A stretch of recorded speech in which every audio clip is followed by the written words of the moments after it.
250 ರೂಪಾಯಿ ತಿಂದಿರೋ ಫ್ರೆಂಡ್ಸ್. ನಾವು ತಿಂದಿರೋ ಗೋಲ್ಗಪ್ಪ ಎಷ್ಟು ರೂಪಾಯಿ? 30 ರೂಪಾಯಿ. ಇಬ್ಬರಿಂದ 60 ರೂಪಾಯಿ. ಇನ್ನು 10 ರೂಪಾಯಿ ನಾನು ಎಲ್ಲಿಗೋಗ್ಲಿ? ಅಲ್ಲ ಕೇಳಿ, ಅವ್ರೇನಾದ್ರು ಇವಾಗ ನಿಮಗೆ ಬಂದು ಪ್ರಮೋಟ್ ಮಾಡ್ಬೇಕಂದ್ರೆ ಎಷ್ಟು ಚಾರ್ಜ್ ಆಗುತ್ತೆ ಗೊತ್ತಾ? ಅಂಥದ್ರಲ್ಲಿ ನಿಮಗೆ ಫ್ರೀ ಪ್ರಮೋಷನ್.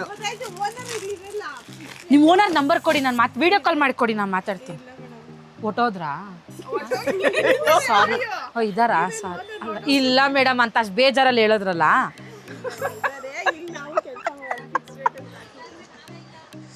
ಹ್ಞೂ ಅದು ನಿಜ.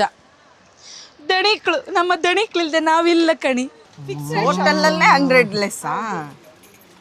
ಅಕ್ಕ ಕಮ್ಮಿ ಮಾಡು ಪ್ಲೀಸ್ ಅಕ್ಕ. ಅಮ್ಮ ಅಣ್ಣಮ್ಮ ಮಾರಮ್ಮ ಅಕ್ಕ ಪ್ಲೀಸ್ ಅಕ್ಕ. ಫ್ರೆಂಡ್ಸ್, ಎಷ್ಟೋ ವರ್ಷಗಳ ನಂತರ ಒಂದು ಜಾಕೆಟ್ ಅನ್ನು ತೆಗೆದುಕೊಂಡಿರುವೆ. ನಾನಿನ್ನೇನು ಶಾಪಿಂಗ್ ಮಾಡಲ್ಲ.